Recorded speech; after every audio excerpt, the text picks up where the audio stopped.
Nous allons passer à un tout autre sujet à présent. Nous allons nous intéresser à l'égyptologie et plus précisément à une figure qui a voué sa vie à l'étude de la civilisation égyptienne. Cette femme, c'est Christiane Desroches-Noblecourt.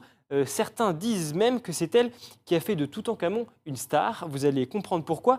Mais pour commencer, voici son portrait. Il est signé Alban Bock.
Voilà.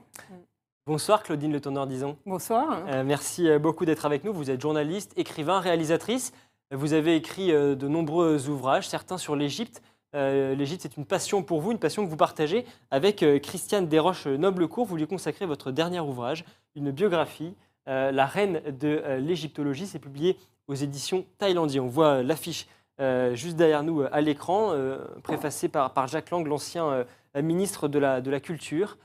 Nous venons de voir le portrait de Christiane Desroches-Noblecourt.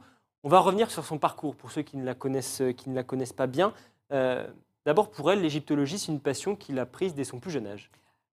Oui, effectivement, c'est une passion d'enfant parce qu'elle est née en 1913 et elle vivait dans une famille très cultivée, avec des parents très ouverts.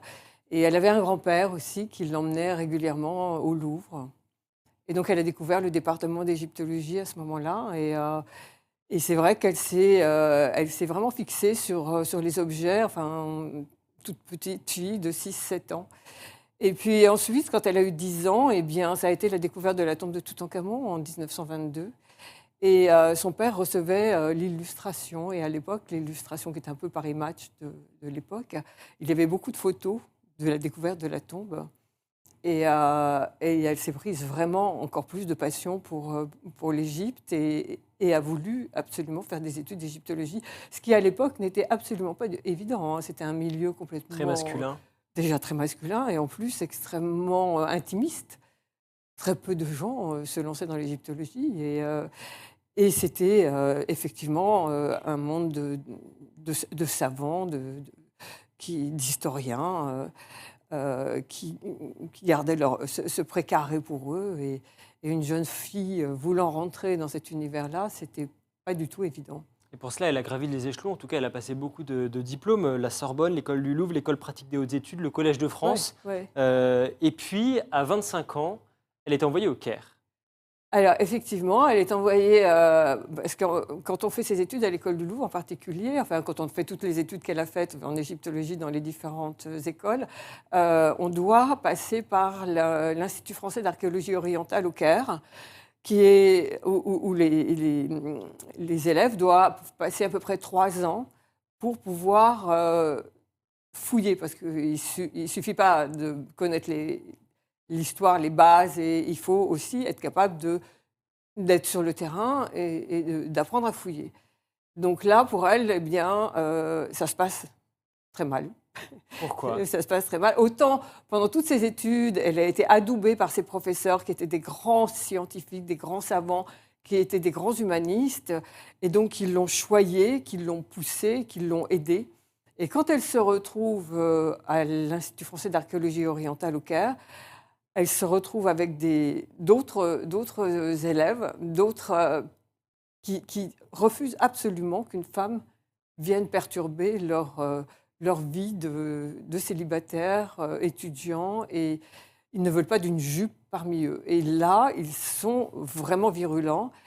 Et elle a été défendue à ce moment-là par le directeur de l'Institut, qui s'appelait Pierre Jouguet, qui n'était pas du tout un égyptologue, mais qui était un grand helléniste, et qui a pris la défense de Christiane Desroches. À l'époque, elle s'appelait encore Desroches, elle n'était pas encore mariée, et qui a dit que c'était insupportable de ne pas admettre une femme. Et elle a fait ses preuves. Et sur les chantiers, c'était elle qui soignait ses camarades, alors qu'au départ, ils pensaient que c'était elle qui ne tiendrait jamais le coup. Et ça lui a valu notamment un surnom des Égyptiens qu'il appelait la Moudira, qui veut dire chef. Ah oui, parce que très vite, elle s'est fait. Elle a été très. Elle avait une personnalité quand même extrêmement forte, qu'elle a développée en plus beaucoup à ce moment-là, quand à l'IFAO, elle s'est fait rejeter. Et donc, elle avait un grand respect pour les ouvriers qui travaillaient sur les sites. Toute sa vie, elle a été très très proche de ces gens parce qu'elle estimait que eux connaissaient le terrain, eux connaissaient l'Égypte, et que sans eux, aucun fouilleur étranger ne pourrait faire de véritables fouilles. Et donc, elle était très, très maternelle avec tous ces artisans, tous ces ouvriers qui travaillaient avec elle. Et ce fort caractère dont vous parlez, elle en a fait preuve du coup en Égypte, au Caire, là où elle a réussi à se faire cette place dans ce milieu masculin. Et puis ensuite, elle revient en France et il y a la Seconde Guerre mondiale qui éclate. Et là, à nouveau, eh bien, elle s'engage dans la résistance, elle fait preuve d'un caractère oui, exceptionnel. elle a aussi, elle ne supporte pas l'idée que la France soit soumise. Et donc, quand elle revient en 1940 d'Égypte, elle arrive au Louvre, où il y a Jacques Jaujard, qui a déjà, depuis 1938, organisé le déménagement de toutes les œuvres d'art, parce qu'il pressent que la guerre va éclater. Et quand elle arrive en juin 40, Jaujard lui dit, écoutez, puisque vous êtes là, vous allez vous occuper de déménager toutes les œuvres du département égyptien. Et donc, elle fait des navettes en camion sous les feux nourris pour aller mettre à l'abri les œuvres dans les châteaux au sud de la France. Et donc déjà là, elle fait preuve d'un grand courage. Et le deuxième véritable grand courage, c'est que tout de suite, elle rentre dans le premier réseau de résistance, qui est le réseau du Musée de l'Homme. En quoi c'est ce que ça consistait, ce réseau? Alors ce réseau consistait déjà à réunir déjà le conservateur en chef du Musée de l'Homme, qui subissait déjà l'influence des Allemands qui commençaient à s'installer. Et tous ces jeunes, en fait, refusaient vraiment violemment d'être soumis au joug allemand et à l'idéologie allemande. Et donc, c'est un réseau qui a été malheureusement démantelé en 1941 parce qu'il y a eu malheureusement une dénonciation. Mais elle a échappé par miracle au camp et elle a poursuivi pendant toute la guerre. Elle allait apporter des informations dans les réseaux, elle descendait à Toulouse.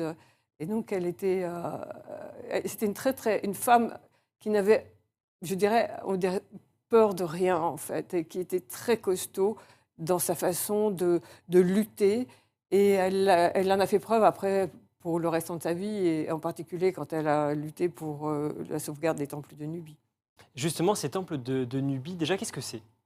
Alors, les temples, ce qu'on appelle les temples de Nubie, quand vous êtes à Assouan, vous avez la première cataracte. Et derrière la première cataracte, vous avez le début de la Nubie égyptienne. Et sur à peu près 500 km, vous avez des temples jusqu'à Abou Simbel, qui est le fameux temple qu'elle a contribué à sauver. Voilà. Et donc, quand Nasser, en 1954, arrive au pouvoir et décide qu'il faut moderniser le pays, industrialiser le pays et qu'il faut un grand barrage pour cesser le phénomène de l'inondation, elle s'insurge en disant mais ce barrage va créer un lac de 580 km de long et donc va submerger toute la Nubie et va submerger un patrimoine absolument colossal, et en particulier les temples d'Abou Simbel, les 2 temples d'Abou Simbel. Et donc là, elle va prendre son bâton de pèlerin pour essayer de convaincre le monde qu'il faut absolument... On ne peut pas empêcher évidemment la construction du barrage, on ne peut pas empêcher l'Égypte de se moderniser, mais il faut absolument essayer de sauver les temples qui sont là. Et on lui répond en lui disant « mais vous voulez déménager des montagnes, mais c'est absolument impossible ». Parce qu'il faut comprendre que les temples, la plupart construits, et en Égypte, on construisait 100 mètres de ciment, donc on pouvait démonter. Mais Abou Simbel, les 2 temples d'Abou Simbel sont creusés dans la roche. Donc comment on déménageait des temples qui sont creusés dans la roche? Et finalement, elle a quand même réussi Ah ben là, c'était un pari à incroyable. convaincre les dirigeants. Ouais. Elle a réussi à convaincre l'UNESCO. Elle a eu la chance d'avoir à ses côtés le directeur de l'UNESCO à ce moment-là, qui venait d'être nommé, qui était René Maheu, qui a pris fait et cause pour elle et qui a dit oui, il faut qu'on arrive à mobiliser des nations. Ils ont réussi à mobiliser 50 nations pour pouvoir trouver l'argent, pour pouvoir trouver les moyens, les financements et les hommes pour sauver ces temples. Et ça a été, la campagne de Nubie, c'est quelque chose d'unique dans l'histoire de l'humanité, parce que c'est 50 nations qui se sont donné les moyens de sauver des pierres, ce qu'on n'imagine plus du tout, évidemment, aujourd'hui.